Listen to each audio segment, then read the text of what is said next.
Bien, amigos, volvemos. Ahora le voy a ceder el micrófono a nuestro invitado, el doctor Enrique Viana, como lo habíamos prometido, fundamentalmente en nuestra cuenta de Twitter. Yo le insto a todos aquellos que puedan y que estén familiarizados con la tecnología, a que nos sigan en nuestra cuenta de Twitter, porque para nosotros es un canal de comunicación muy importante en el que adelantamos muchos conceptos que luego profundizamos aquí en las audiciones de Radio Fénix de El Poder Real. Enrique, bienvenido. Gracias, Gustavo. Buen día. Gustavo, yo vine con la idea un poco de hacerte algunas preguntas o hacernos algunas preguntas, un poco siguiendo aquello del método socrático, ¿no? A veces tratar de preguntarnos, tratar de reflexionar sobre algunas cosas que están pasando, que algunas son muy evidentes, que rompen los ojos, y todas concentradas alrededor de el nuevo proceso penal que se quiere imponer en el país, que en los hechos ya se está imponiendo, porque incluso tú me has comentado que tienes una cotidiana práctica y asistencia a los juzgados, y que se viene a paso rápido imponiéndose en el país. Yo creo dos cosas en este sentido. Creo que yo, al hacerte estas preguntas que te voy a hacer, de alguna manera se las estoy haciendo a alguien que tiene un conocimiento muy fino, muy dedicado de todos estos temas, que cuando se le habla de qué significa, como decías tú hace un ratito, de entrar a un juzgado penal, sabe perfectamente lo que es entrar a un juzgado penal. Y a veces la gente tiene una perspectiva muy idealizada de lo que significa un juzgado penal o la actividad judicial en un juzgado, y sobre todo en un juzgado penal. Bueno, entonces voy a proceder. Yo te voy a leer las preguntas, todas un poco en borbollón, apurado, para que a partir de eso podamos hacer unas reflexiones. Una de las primeras cosas que me estoy preguntando es si es compatible un proceso oral y público penal, como tanto se nos ha bandereado, tanto se nos ha dicho, sobre todo por la doctrina y por los grandes profesores de la facultad de Derecho Penal y de Derecho Procesal, si es compatible un proceso oral y público con una sociedad como la nuestra, una sociedad pequeña, una sociedad fracturada, disgregada, en crisis, y una sociedad con mucho temor, con mucho miedo de salir a la calle y que no lo rapiñan a 2 metros de salir a la calle o al momento de regresar de la calle a su domicilio. ¿Es posible que haya un proceso oral y público donde en una sala de audiencia se van a ver a los ojos el presunto rapiñero y la víctima? ¿Es eso posible? ¿Vamos a ir a ese proceso oral y público o vamos a ir a otra cosa? Claro. Donde el individuo, el damnificado, la víctima va a estar escondido. Yo supongo que, me acuerdo que había algunos procesos penales que se habían hecho en Colombia donde se les ponía una capucha, incluso hasta los propios jueces. Todos encapuchados. Bueno, ¿vamos a ir a eso o a eso otro? ¿O no vamos a ir a nada de eso? Y esto es todo un poco de puesta en escena en ese sentido. La otra pregunta que me hago, quizás un poco más técnica, pero tú algo mencionaste. Estamos viviendo procesos invertidos. Mientras tenemos un proceso civil, donde se le dan poderes inquisitivos al juez para intervenir, donde el juez es el que pregunta primero, a todo aquel que haya ido a un juicio de divorcio va a observar que el juez es el que pregunta primero y no las partes, siendo que el proceso civil legítimamente es un proceso de partes, es un proceso que tiene mucho de civil, mucho de privado, o que hace a lo privado. Sin embargo, tenemos un proceso penal que es totalmente al revés. Al juez se le quitan todos los poderes. Algunos de los poderes que tiene el juez ya los abandonó de hecho el juez. Abdicó de un deber, como es el procesamiento de oficio. Y yo estoy totalmente de acuerdo con lo que tú dijiste. Esto ocurrió allá en los 96, 97. Sí, fue un abandono de un deber, lo cual es grave, que no tiene respaldo legal y no tiene respaldo legal hoy. Hoy los jueces pueden procesar de oficio. Y eso provocó un desequilibrio. Porque al entregar el poder para decidir si se procesa a alguien al fiscal en exclusividad, se provocó un desequilibrio absoluto. Desequilibrio que se va a acentuar aún más cuando sea monopólica, sí, la actividad del fiscal y cuando tengamos fiscales ya definitivamente sin independencia técnica, más allá de que yo creo que hoy ya hemos perdido la independencia técnica. Otra pregunta, se está desconociendo que el artículo 27 de la Constitución da a entender que cuando hay delitos de determinada gravedad que ameritan una determinada pena, la pena de penitenciaría de 2 años, ahí no se puede dar la libertad provisional y no se puede procesar sin prisión. Y me llama la atención porque he visto algunos jueces, de los que tengo un muy buen concepto, como el doctor Oanian, que está hablando y algunos otros juristas que están hablando de que en algunos tipos de rapiñas, que tienen pena mínimo de 4 años y pico para arriba, allí habría que buscar una fórmula para que, sin modificar la ley, esos delitos ameritaran penas alternativas o mecanismos de excarcelación. No, realmente no entiendo eso, cómo se va a compatibilizar con lo que dice el artículo 27 de la Constitución. Otra pregunta está vinculada así con colocando a los fiscales en las comisarías, como todo indica que se viene y ya se está organizando de esa manera. Realmente no pasamos a un régimen despótico, ¿no? Un régimen de poder único, ¿no? Podemos decir poder único, pero yo creo que a esta altura ya tenemos que hablar de un régimen despótico, ¿no? Donde las libertades de las personas ya no van a estar en manos de los jueces, sino que van a estar en manos de una agencia dependiente del poder de turno. Y la última está vinculado al tema de estos días, y yo vengo citando habitualmente ahora el caso Lula, como también cité el caso de la FIFA, porque creo que son dos casos que tienen mucho paralelismo en cuanto a la metodología de acción por parte de la justicia. ¿No será que estamos favoreciendo la corrupción en la medida que le damos una discrecionalidad muy amplia a los funcionarios estatales, llámense fiscales o llámense jueces, para pactar con los delincuentes? Resulta que ahora tenemos tal del Sirio, y en la noticia que salió en El País hace un par de días, está muy interesante porque dice que el medio de prensa brasileño dice que obtuvo copias del acuerdo de delación premiada negociado entre la Procuraduría General, la Fiscalía, y Amaral, del Sirio Amaral, que es el individuo que entrega, aparentemente, a cambio, vamos a verlo ahora, de una prisión domiciliaria. Dice que desde el 19 de febrero cumple prisión domiciliaria. Parece que estas declaraciones que hizo las hizo en octubre, ¿no? Y en febrero obtiene la prisión domiciliaria a cambio de estas declaraciones. La revista, o sea, la revista Isto que es la revista brasileña que presenta el documento, dice, la revista aclaró que el documento de unas 400 páginas aún no había sido aceptado por el Supremo Tribunal Federal de Brasil, que cuestionó una cláusula de confidencialidad exigida por el defenestrado senador petista, que es este individuo que delata a cambio de prisión domiciliaria a Lula y a la presidenta Dilma Rousseff. Estas formas de actuación, estas metodologías de actuación, donde de alguna manera el sospechado de corrupción lo traemos a nuestro juego, porque si el sospechado de corrupción le decimos, hermano, te vamos a ofrecer una prisión domiciliaria a cambio que delates, le estamos ofreciendo un nuevo negocio. Esto no significa corromper, esto no significa que el Estado se transforma en un corruptor, para volver a corromper al corrompido o al que fue corruptor a su vez de otros funcionarios públicos. Entonces, una vez que entramos en esa jungla, una vez que entramos en esa cancha, yo lo he dicho más de una vez, la mafia contenta. La mafia contenta, porque dice, a mi juego me llamaron. Claro. Pero ahí se empiezan a plantear una cantidad de problemas. ¿Cómo se va a documentar esto? ¿Se va a hacer en forma secreta? Porque realmente... y ahí empezamos con, esto viola el principio de igualdad, porque el que tiene puede negociar, el que no tiene puede no negociar. Tal cual. También genera este tipo de problemas, quizás vos me dirás más pequeños, pero no tan pequeños cuando vemos las consecuencias. ¿Qué pasa con el incumplimiento? ¿Qué pasa si el corrupto, entre comillas, incumple su pacto en alguno de sus aspectos? Lo vamos a sacar de la prisión domiciliaria y lo volvemos a la cárcel, lo volvemos a concar, para poner el ejemplo más conocido de los uruguayos. ¿Qué pasa si el que incumple ese pacto es el funcionario público corruptor, ¿no? El que lo llevó a hacer el pacto? ¿Cómo se dilucida ese incumplimiento?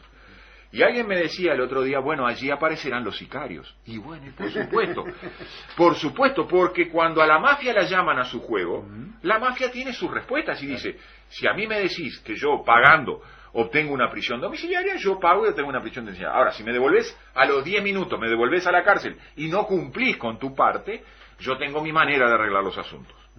Yo tengo mi manera y mi manera es una ejecución muy rápida, ¿no? Muy sumaria y muy rápida. Entonces, a todas estas cosas nos está llevando esto.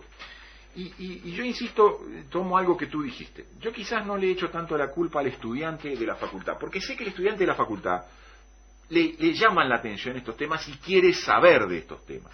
El problema es que cuando va a la facultad que sea de ciencias económicas, de ciencias sociales, de facultad de derecho, la que tú te imagines, quiere saber de estas cosas. Pero cuando hay un mutis y un silencio absoluto del profesorado, no tiene manera. Se encuentra mirando una pared, y entonces no tiene manera de obtener respuestas de esto. A mí me llama profundamente la atención el silencio atronador que existe hoy de parte de la doctrina de derecho para hablar de este tema. Me refiero concretamente a este tema de los pactos. Porque estamos entrando en un callejón del cual no hay salida.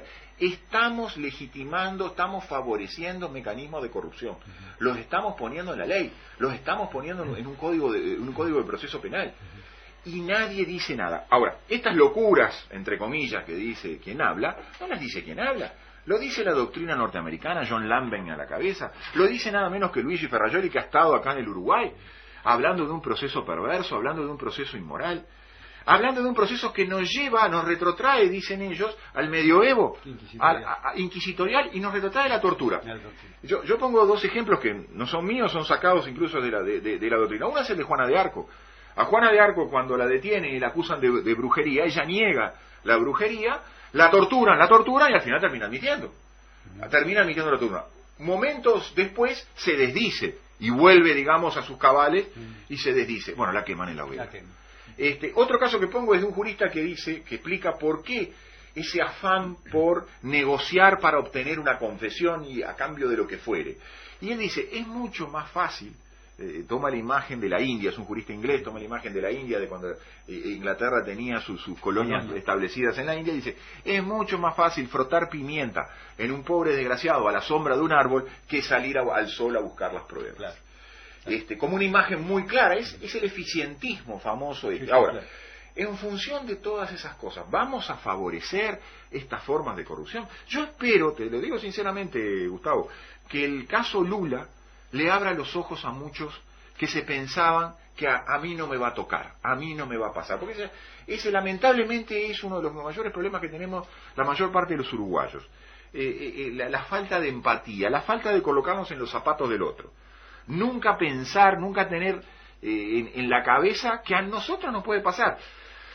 En el prólogo, creo que alguna vez lo hemos comentado, en el prólogo del libro del insigne jurista Soler, argentino, en unos prólogos escritos allá en la década del 30, 40, él ponía un ejemplo en el cual determinadas leyes que habían sido votadas por un gobierno argentino, leyes creo que estaban vinculadas al agio cambiario y una cantidad de cosas, cuando ese gobierno cae, incluso cae violentamente por un golpe de Estado, y vuelve y entra el nuevo gobierno, los gobernantes del gobierno que habían votado la ley, que habían promovido la ley, terminan siendo procesados por la ley que habían sido procesados con un nuevo gobierno. Él decía que esa es la definición de la objetividad del derecho penal. Yo creo que es, más allá de la objetividad del derecho penal, es eso de lo que hablamos. Ojo con escupir para arriba. Ojo con creer que a mí no me va a pasar. Y yo espero que esto del caso Lula, en muchos aspectos, sirva para que algunos pongan las barbas en remojo. Sinceramente. E incluyo en eso de las barbas en remojo, incluyo a muchos jueces y fiscales. Claro, correcto. Vayamos por parte, porque tú hiciste una serie de preguntas. Correcto. No es la primera vez que alguien que denuncia o alguien que testifica y que vive en un barrio periférico sufre consecuencias verdaderamente violentas. Venir del juzgado, llegar a su casa y encontrarla prendida a fuego. Correcto. Estoy hablando de casos reales que me tocó intervenir. Otra situación que me tocó intervenir es el de personas que están amenazadas de muerte, personas que se han negado a testificar y personas que se han negado lisa y llanamente a denunciar. Correcto. Así que con respecto a la primera pregunta... Todo eso se ve en la práctica de todos los días. Ustedes tengan claro que obviamente la gente está atemorizada, la gente está en un país en el que el ministro de Defensa advirtió sobre armarse para cuidarse del gobierno delincuencial y de la delincuencia marginal.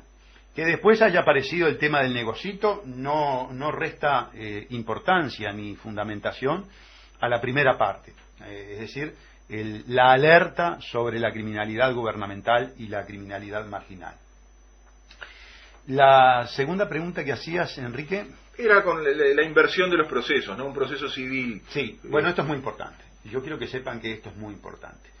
Las modificaciones que por la vía fáctica, por la vía de los hechos, se ha introducido en la operativa procesal penal de nuestros días, es la destrucción del derecho público, ¿verdad? El derecho penal es un derecho público, es un derecho que importa a la sociedad, que no es disponible, ¿verdad? Y ha sucedido todo lo contrario.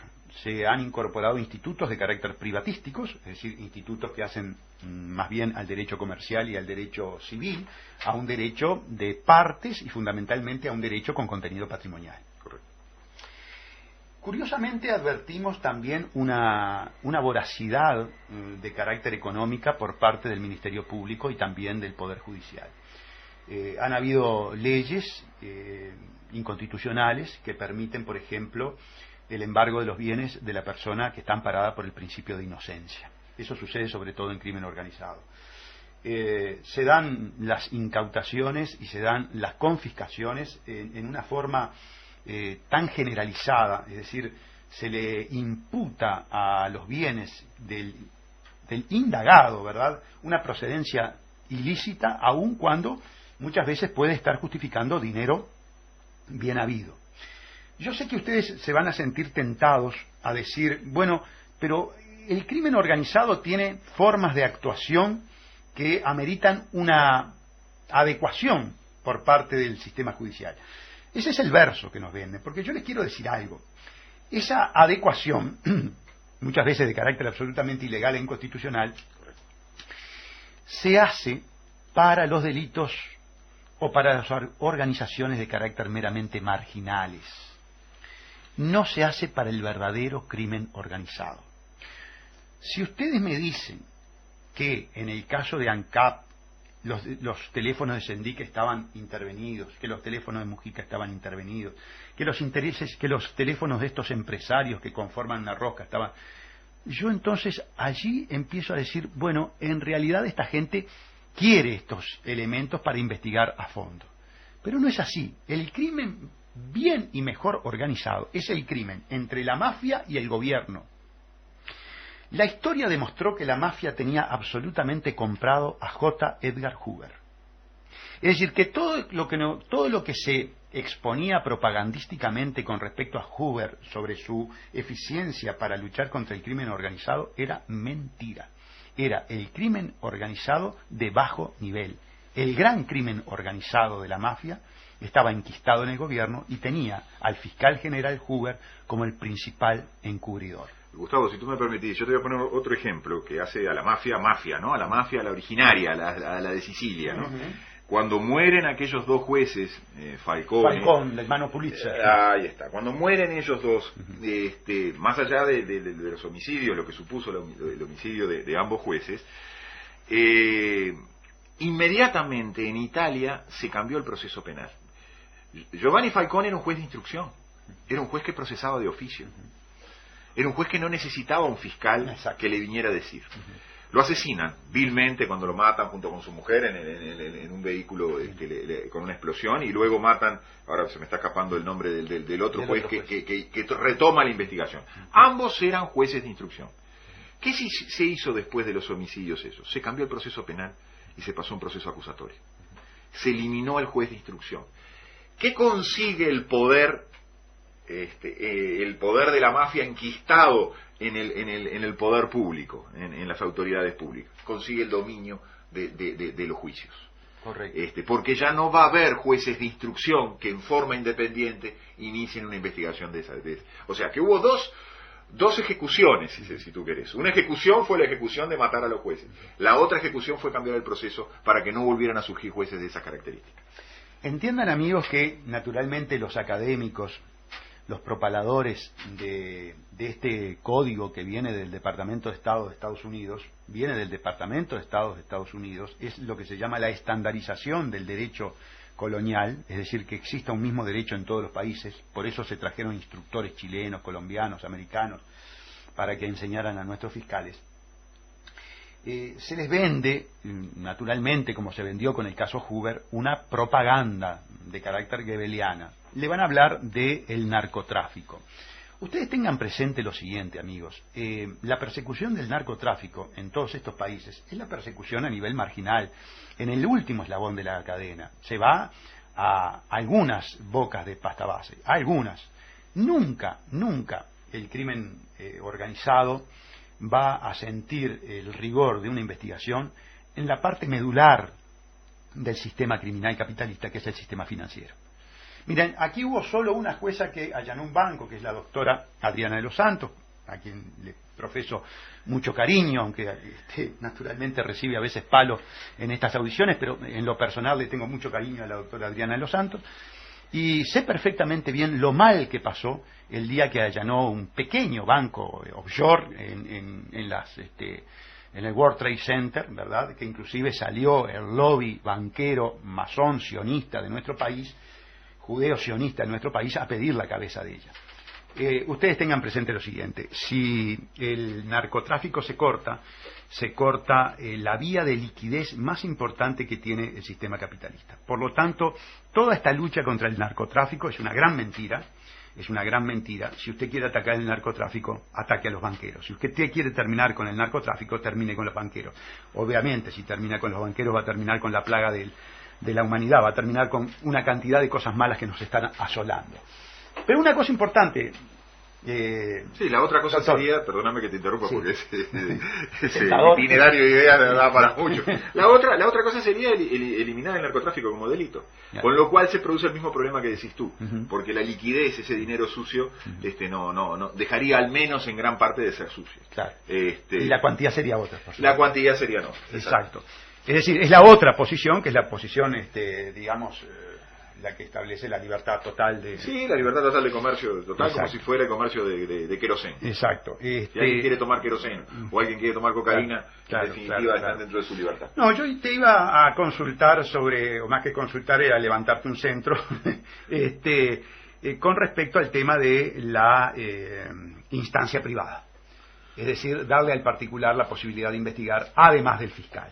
Que, curiosamente, en esta modificación legislativa no se habilita esa investigación, esa acción privada. No se habilita la acción privada. Tú mencionaste algo cuando hablaste de los tribunales populares que a mí me hizo acordar el tema de los jurados. Tampoco se habilita el tema de los jurados. Se habilita el jurado, exactamente. Yo creo que con una sociedad tan pequeña como la nuestra, los jurados no podrían funcionar. Sí creo que la acción de parte privada, la denuncia, la posibilidad de que el denunciante se transforme, denunciante, ofendido, víctima, damnificado, se transforme en parte en el proceso, sería una opción muy importante, porque significaría, así funciona en muchos estados de Estados Unidos, como un mecanismo de control para lo que el fiscal hace y sobre todo para lo que el fiscal no quiere hacer por distintos motivos. Entonces sería un mecanismo que obligaría al fiscal a decir, a jugársela, decir, mira, acá no hay delito, acá no tengo prueba, no pido nada, pero el denunciante puede, si quiere, seguir el accionamiento y llevarlo hasta sus últimas consecuencias. Bien, eso no está previsto. Tenemos pocos minutos, pero te quiero interrogar. Pero curiosamente, Gustavo, eso está previsto en la Constitución como una posibilidad. Está previsto en la Constitución. Como está previsto también el jurado como una posibilidad. Exacto. Pero esos dos mecanismos,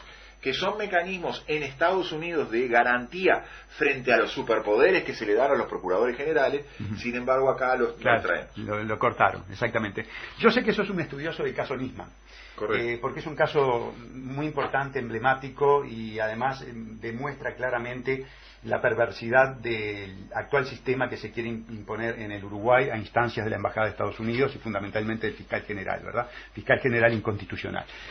La Fiscalía es dueña de la prueba.